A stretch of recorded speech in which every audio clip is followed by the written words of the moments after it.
di alam kuburnya dan di neraka nanti jemaah sekalian. Dalam sebuah riwayat disebutkan dosa ghibah atau mencela atau mengumpat ini ya di antaranya diazab di alam barzakh sampai-sampai Rasulullah dan para sahabat mencium bau busuk kuburan orang yang kerjaannya menggibah ya. Dalam hadis riwayat Imam Ahmad dari sahabat Jabir radhiyallahu anhu, beliau berkata, "Kunna ma'an Nabi sallallahu alaihi wasallam, fartafa'at rihu mathnih." Faqala Rasulullah sallallahu alaihi wasallam, "Atadruna ma hadhihi ar-rih?" Hadhihi ar-rih alladziina yaghtabuna al-mu'minin. Kata Jabir, kami berjalan bersama Rasulullah sallallahu alaihi wasallam di sebuah pinggir makam atau kuburan. Fartafa'at rihu mathnih, sampai terbau bau bangkai yang menyengat. Faqala, maka Rasul berkata, "Atadruna ma hadhihi rih?"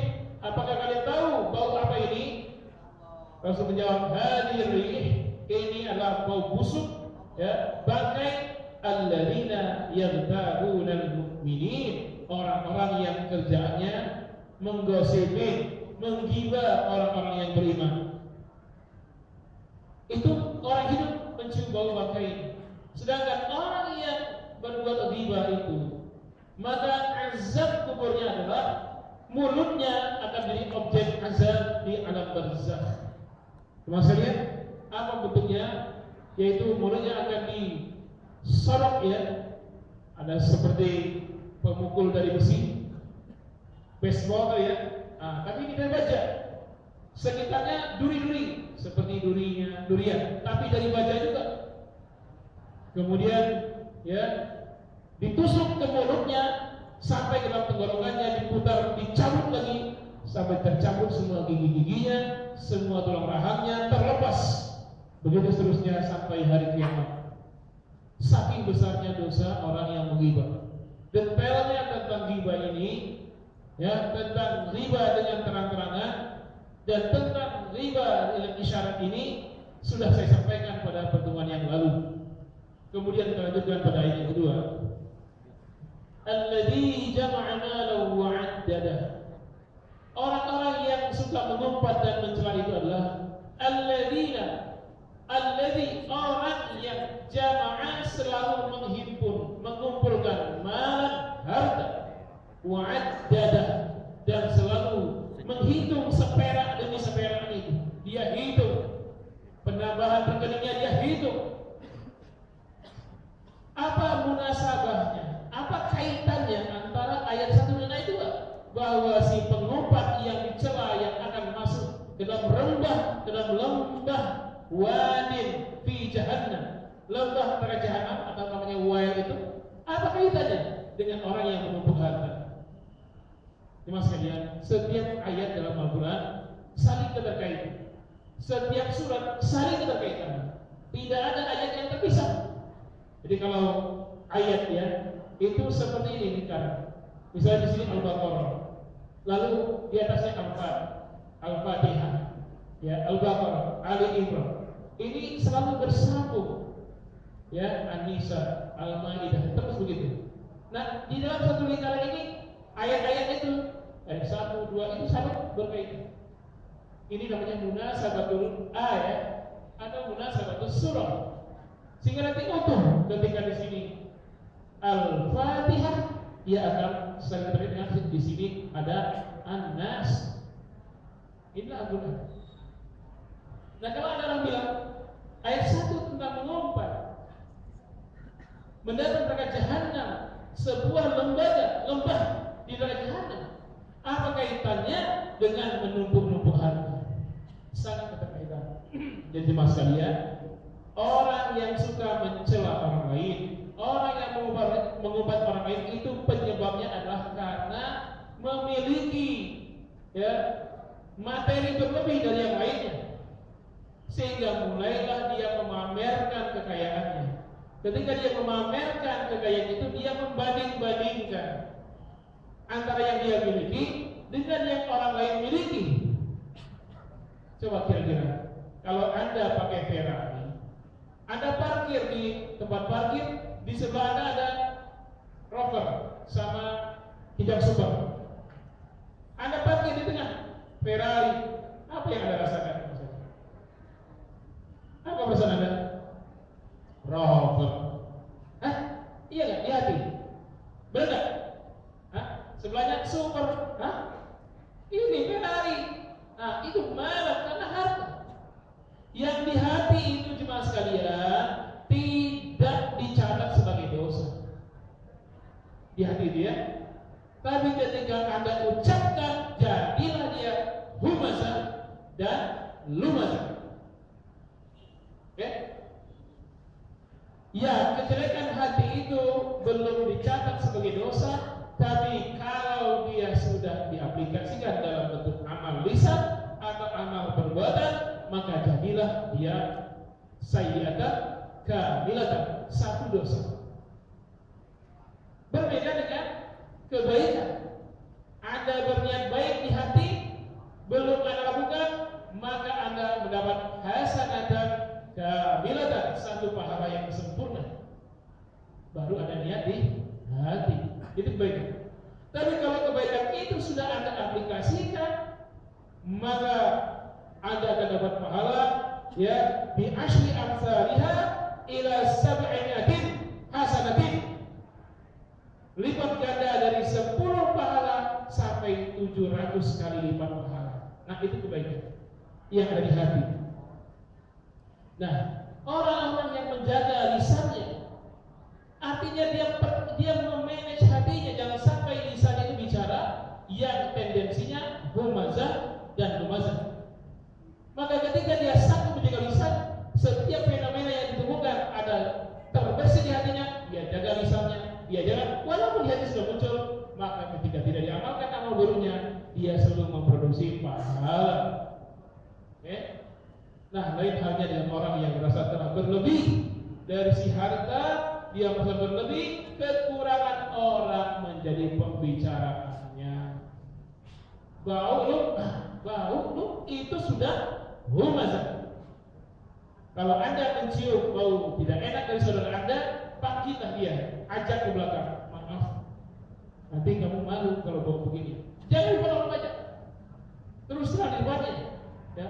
Kalau itu di depan orang banyak, itu menyakiti jemaah sekalian, itu disebut humazah.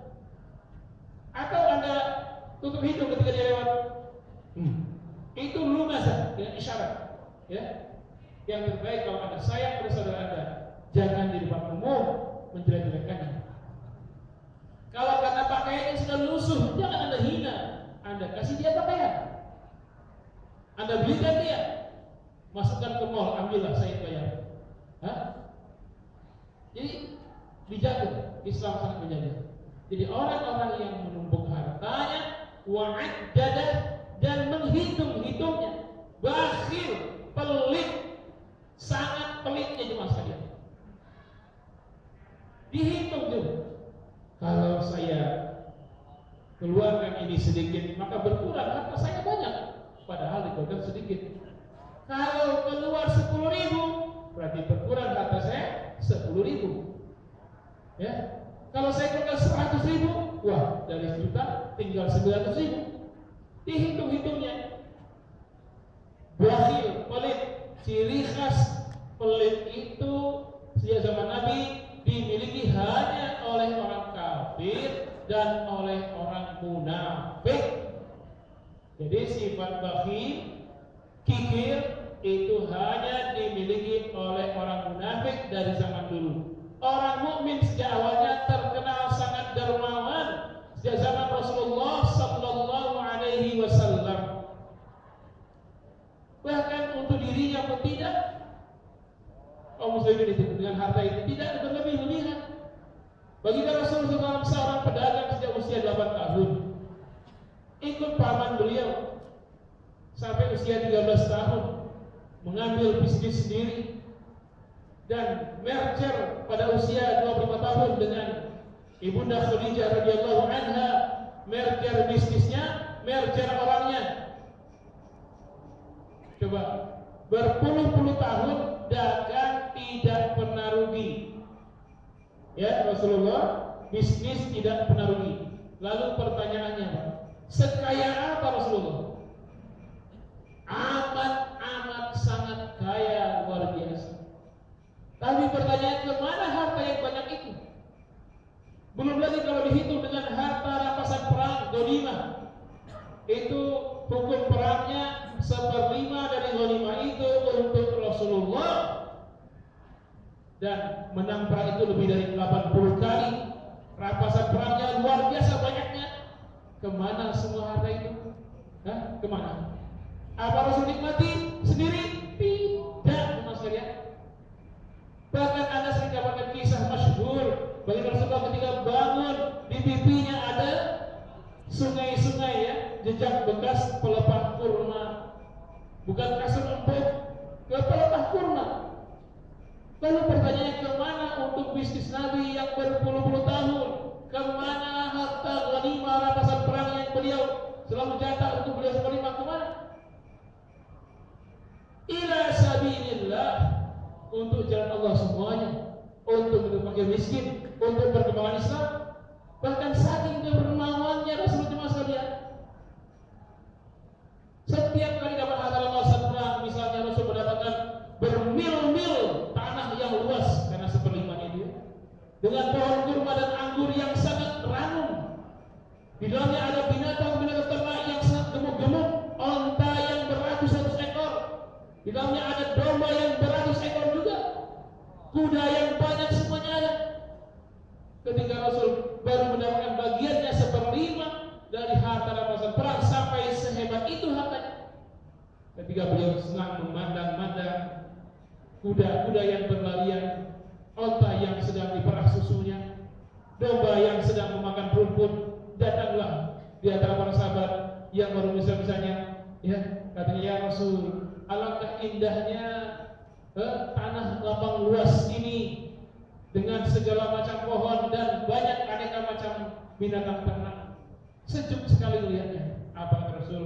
Kamu senang melihatnya? Iya, senang sekali. Oke lah, kalau begitu semuanya ini menjadi milikmu. Cuma itu berulang-ulang Rasulullah. Tidak pernah takut miskin. Mudah sekali bagi beliau untuk melepaskan harta, walaupun itu untuk orang lain. Tokoh Yahudi yang baru masuk Islam. Hah? Bahkan ada nenek-nenek kasihan ya Rasulullah. Aduhai Rasulullah, itu sorbannya sudah lusuh ya, udah lusuh, benang-benangnya udah keluar. Aduh, bahkan dilihat besoknya tidak pakai sorban lagi. Akhirnya nenek itu lari ke pasar, jadi sorban yang paling bagus.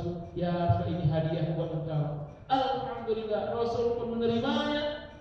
Lalu mendoakan si nenek, Rasul pakai itu sorban, lalu masuk ke Masjid Nabawi. Sahabat tanya, ya Rasul, sorban baru? Iya, bagus sekali. Menurutmu bagus? Kamu suka? Iya. Rasul lepaskan saat itu menjadi milik sahabatnya. Dan begitulah seterusnya kisah Rasulullah. Sampai pernah juga ada nenek-nenek yang lain. Idolanya nenek-nenek juga yang Rasulullah. Ya, nenek-nenek idolanya Rasulullah juga. Ketika di sebuah pasar, lihat Rasul, gamisnya sudah lusuh juga. Dipanggil, ya Rasul, ikut saya, kemana? Di toko gamis, carilah yang paling bagus, renda-renda. Senang Rasul melihatnya dan memakainya. Si nenek pun senang, akhirnya Rasul pun keluar. Sebelum keluar pasar, Rasul mendengar teriakan, hei, siapa yang memberiku hari ini? Aku akan berdoakannya semoga Allah memberinya surga. Kemudian, apa terjadi mas sekalian? Rasul saya mendengar suara pengemis minta-minta itu ya. Kalau kita mendengar pengemis, Pak, mendatangi pelari, Pak. Hah? Lagi makan ya, datanglah tukang pengamen dan pengemis misalnya. Dari jauh kelihatan mendekati kita. Apa yang terjadi di hati kita, Pak? Jangan kesini, jangan kesini. Iya enggak? Iya enggak? Hah? Padahal pengemis itu datang, pengamen itu datang dengan berbaik sangka. Kenapa dia berani mendatangi kita? Karena dia yakin kita dermawan, kita pasti memberinya. Sedangkan kita jangan kesini, kita bersuuzon kepada dia. Lalu yang mulia pengemis itu apa kita? Yang mulia siapa? Pengemis itu dengan husnul husnuzon kepada kita. Kita bersuuzon kepada pengemis. Jangan lebih mulia si pengemis. Tidak dengan Rasul ketika semana saya ada pengemis siapa yang beriku hari ini, maka Allah akan beri, maka aku akan doakan semoga Allah punya surga. Rasul mencari sumber suara. Waduh, ini orangnya. Lihat positif, sama dengan diriku. Dibuka lagi gamis baru tadi Pak. Yang gamis pakai lapis ya. Yang baru itu yang punya. Langsung diberikan kepada si pengemis. Begitu saja. Begitu Rasulullah. Saking dermawannya. Dan kedermawan diikuti oleh semua sahabat. Sayyidina Umar bin Khattab itu menginfakkan hartanya lebih dari separuh setiap kali beliau berinfak.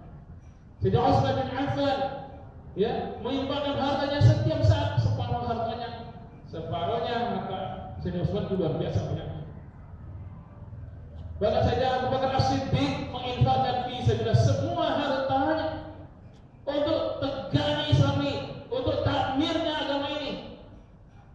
Sampai-sampai Rasul berkata, ya Abu Bakar, semuanya kan kau infakkan fisabilillah?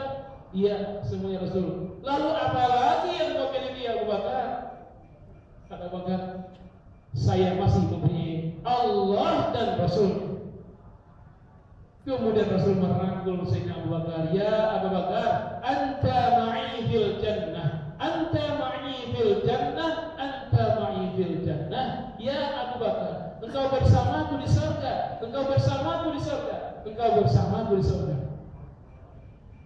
Rasul menjamin Abu Bakar bersama beliau di surga karena kedermawanannya. Nah, orang-orang kafir yang suka mengumpat orang lain ciri khasnya bakhil atau pelit, seperti Yahudi yang ketika punya beberapa pohon kurma, lalu kurmanya itu menghasilkan buah yang sangat bagus, buah kurmanya jatuh beberapa biji, dipungutlah kurma yang jatuh itu oleh anak-anak muslim yang sedang kelaparan, dipungut beberapa biji. Marah-marah itu orang Yahudi, lalu diambil, dihempaskan kurma yang ada di tangan anak-anak kaum muslimin, diusir. Padahal dia pun tidak memakan kurma jatuh itu. Saking pelitnya, ya, saking pelitnya sebiji kurma pun dia tidak sedekahkan. Sampai-sampai Rasul mendekati dan kasihan dengan anak-anak muslim yang lapar. Hei Yahudi, karena Yahudi itu masih disebut Alkitab dulu ya. Kalau engkau bersedia menginfakkan kurmamu itu yang jatuh itu saja buat anak-anak kaum muslimin, saya doakan kau masuk surga. Apakah si Yahudi tidak mau, enak saja. Ini yang orang pelit, sekedar kurma yang jatuh di tanah saja dia pelitnya luar biasa. Dia pun tidak makan itu kurma. Rasulullah sabda bahasanya surga sebiji kurma, surga tidak mau. Masya Allah, bakhilnya Yahudi ya. Sampai Rasul katakan, hei kaum muslimin, siapa yang mampu menebus kurma Yahudi itu lalu infakkan kepada anak-anak kaum muslimin, maka saya doakan kalian yang mau untuk masuk surga. Belum sempat Rasulullah selesai ngomong gitu, Abu Dahda Al-Ansari ya sudah menemui si Yahudi itu. Saya bayar berapa permintaanmu? Saya kali 4. Berapa mau jual? 10 dinar. Saya bayar 40 dinar. Secepat itu dia mengejar surga. Secepat itu dia surga. Rasul belum sempat menghabis ucapan beliau menawarkan siapa dan kalian yang mau menebus pohon kurma itu lalu menginfakkannya kepada anak-anak kaum muslimin. Belum sempat Rasul bicara selesai, dia sudah pergi menemui si Yahudi. Berapa mau kamu minta? Saya bayar 10 dinar. Ini 40 dinar. Ambil. Ini hanya dia sedekahkan. Tidak hanya untuk anak kaum muslimin, siapa saja pun yang mau mengambil silakan ambil itu kurma. Begitulah kedermawanan para sahabat sehingga dakwah ini tegak teman sekalian. Sampai ke Indonesia. Indonesia ini disebarkan oleh para ulama. Kenapa? Karena kedermawan para agniya dan juga pemimpin kaum muslimin. Ya, kalau enggak dari mana itu para ulama yang para wali sampai ke Indonesia? Kalau tidak dana dari orang-orang kaya. Jadi dakwah jihad itu butuh biaya. Orang-orang mukmin itu dermawan, orang-orang kafir itu bakhil. Sekarang jelas sekalian banyak madrasah. Ya, saya pengelola sebuah madrasah di pesantren. Alhamdulillah masih eksis sampai sekarang. Walaupun dengan minim, ya gaji guru yang minim, nggak usah bicara UMR lah, seperempat UMR pun susah ya untuk gaji guru. 39 guru.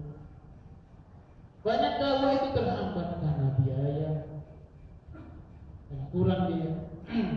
Nah, orang-orang yang tergolong humazah itu, dia wa'addadah, menghitung-hitung seperak demi seperaknya. Padahal Allah telah mengatakan niat saja, ya Rasulullah niat saja satu pahala kebaikan. Kalau niat itu dikabulkan maka balasannya 10 sampai 700 kali lipat. Bahkan Allah masih melipat gandakan balasan pahalanya. Ya, untuk kebaikan dakwah ini. Karena itu saya mengimbau jemaah sekalian, dakwah ini harus jalan terus. Apalagi dakwah kita di masjid ini, ya, kantor ini. Saya mohon betul, ya. Karena ini Anda mendapatkan ilmu di sini. Kalau tidak ada dakwah di kantor ini, kapan kira-kira Anda dapat ilmu? Kapan? Apa iya nanti pulang jam 11 malam Anda ngaji dulu? Anda belajar dulu, baca kitab dulu, capek langsung tidur, ya enggak? Nah, kesempatan di sela-sela Anda beri nafkah ini, Anda belajar. Kenapa? Menuntut ilmu itu wajib. Dan luar biasa istimewanya seorang penuntut ilmu, maka akan dipermudah jalannya menuju surga. Man salaka tariqan li talabil ilmi, barang siapa yang menempuh jalan menuntut ilmu, maka akan dimudahkan tariqahu ilal jannah, jalannya menuju surga. Dan ketika Anda menuntut ilmu ini, jemaah sekalian, para malaikat menaungi para penuntut ilmu ini. Ini malaikat penuh. Ngapain malaikat? Ridho li talibil ilmi, cinta kepada orang-orang yang menuntut ilmu sambil bersalawat. Apa salawat malaikat? Allahumma ghfir lahum, Allahumma arhamhum, Allahumma tub alaihim. Itu salawat malaikat. Ya Allah, ampunilah semua dosa-dosa orang yang menuntut ilmu ini. Walaupun Anda menuntut ilmu sambil ngantuk-ngantuk siang hari ini, malaikat mendoakan agar diampuni dosa Anda. Allahumma arhamhum, ya Allah sayangilah semua mereka yang menuntut ilmu ini, ya Allah. Kalau kata malaikat, Allahumma tub alaihim, ya Allah terimalah taubat mereka. Yang ngedoain malaikat. Kalau doa orang soleh saja dikabulkan Allah, apalagi doa para malaikat. Karena itu pengajian seperti ini semua sekalian harus tetap jalan, ya. Nah, saya dapat informasi dari panitia ini agak ngos-ngosan juga karena biaya, karena dana, ya. Mana itu kotak jaringannya? Mana? Coba jalan atau? Coba mana jalan? Di mana susah? Jangan macet. Harus macet, jangan jalan tol, jangan ya. Biarkan kota itu macet. Nah, Anda buka dompet, cari yang paling merah. 2 lembar kek, 3 lembar kek. Yang sudah lewat tolong ulang lagi. Pokoknya selama ini jalan terus. Jangan kayak jalan tol. Jalan tol saja macet, Pak. Kotak jaringan jangan sampai lancar terus, ya. Pokoknya kalau ada depan Anda, isi jalanin, isi. Ini penting sekali, ya. Harus. Karena itulah harta sebenarnya milik Anda. Rasul mengatakan, sekaya apapun seorang ini, konglomerat bagaimanapun, maka sesungguhnya hartanya hanya 3. Yang pertama yang dia makan akan dia buang. Yang kedua yang dia pakai akan usah. Yang ketiga sedekah yang dia berikan akan kekal, tidak terbuang sampai hari kiamat yang dia akan terima lagi. Itulah hartanya 3, 2-nya musnah, 1-nya kekal. Yang mana yang musnah? yang Anda makan. Kemana finalnya Pak? Ke toilet. Ya. Yang kedua yang Anda pakai, kapan finalnya? Robek, hancur, pecah, hilang, dibegal oleh begal motor, hilang. Nah, itu. Yang ketiga yang Anda sedekahkan. Nah, itulah yang kekal. Kekal apanya? Kekalnya di dunia, kekal di akhir. Apa kekal di dunia? Sedekah itu akan berganti menjadi lebih banyak. Satu Anda berikan 700 kali lipat balasannya. Bahkan Allah mengatakan, wallahu yudha'ifu liman yasha. Allah masih melipat gandakan lagi bagi orang tertentu yang dikehendaki Allah. Kekal di akhirat bagaimana? Dia menjadi pahala jariah. Kalau misalnya pengajian ini tegak karena sedekah Anda, maka selama ada pengajian ini, berapapun banyaknya pahala itu untuk orang yang bersedekah itu. Misalnya setiap orang ini berapa? Sholatnya berapa? Baca Qurannya berapa? Bersedekahnya tiap Jumat ini berapa? Kemudian kebaikannya, zikir-zikirnya, doanya, bersilaturahmi itu pahala semuanya. Maka pahala itu untuk orang yang bersedekah dalam menggerakkan menghidupkan ta'lim ini. Berapa jumlah orang yang kalikan jumlah itu untuk semua yang bersedekah. Makanya itu beri kekal di akhirat dan akan diterima dalam wujud istana di surga Allah Subhanahu wa taala nanti. Di antara mereka semua jadi raja yang oleh tajul waqar, mahkota kebanggaan di surga. Mahkota itu dipenuhi dengan batu yakut, kata Rasul ya. Yakut, satu batu yakut itu. Nah, sekarang kita hobinya main batu ya. Di surga ada batu yakut. Sekarang kita kenapa? Giok, apa gimana? Bacaan, Rafflesia Bengkulu itu baru ya, bagus juga. Jungjung Derajat, apa lagi itu namanya ya? Nah, yang paling itu yakut.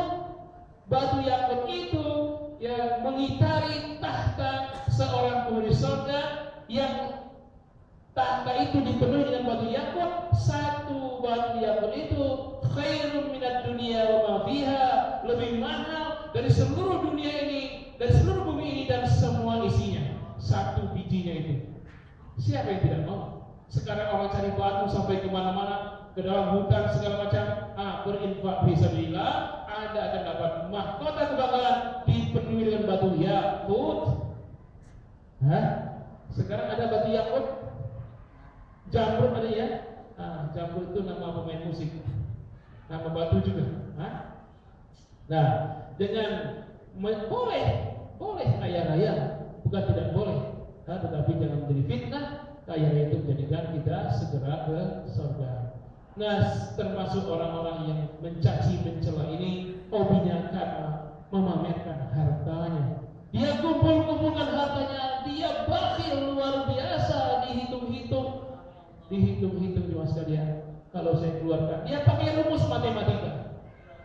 Padahal untuk banyak harta itu, karena Allah sumber rezeki, maka bukan rumus matematika. Apa rumusnya? La in syakartum la azidannakum. Jikalau kalian bersyukur, pasti aku tambah nikmat pada kalian.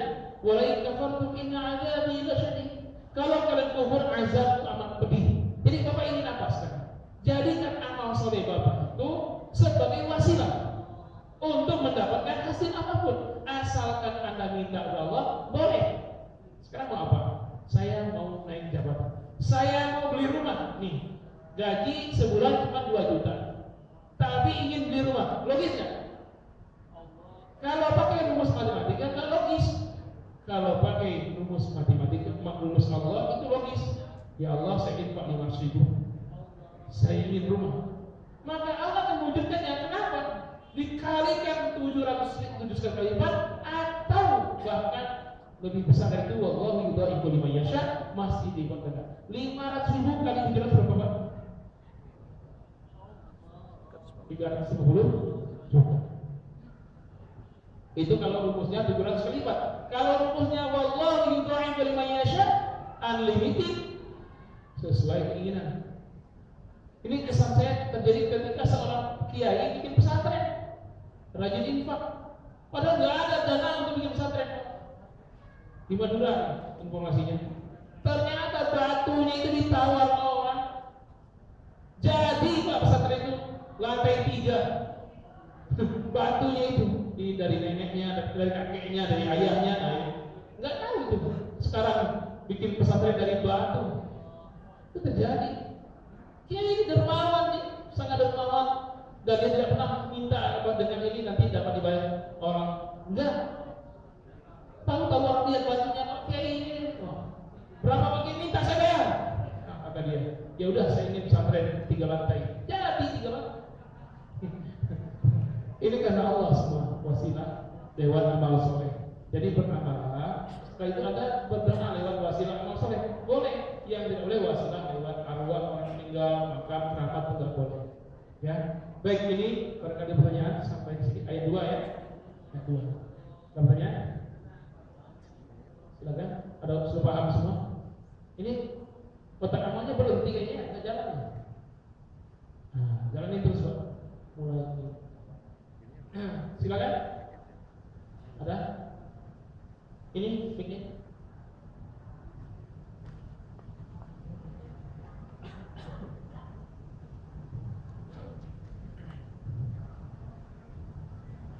Kita tambah 5 menit ya, sampai lewat 5.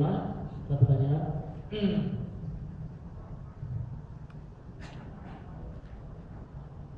Jadi dosa lisan mengumpat dan setelah itu bukan dosa kecil tapi dosa besar. Memang ringan Pak, tapi ganjarannya dahsyat. Bahkan nanti kalau kita mengkaji sampai ayat 6, narullahil muqadah, neraka khusus.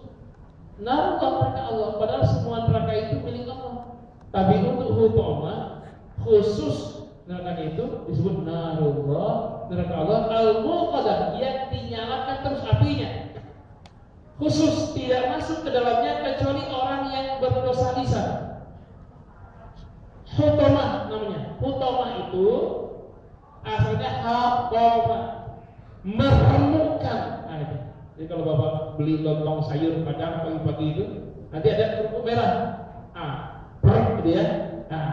Nanti di yaumil akhir yang berdosa lisan dan menumpuk-numpuk harta lalu dia bakhil, maka masuk neraka itu dibakar ya dengan dahsyat, lalu setelah itu diambil, diremukkan sampai halus, lalu kembali jadi utuh, dibakar lagi sampai terus diremukkan lagi begitu, terus dibakar lagi dan terus begitu. Azab bagi orang yang berdosa lisan. Apa saja?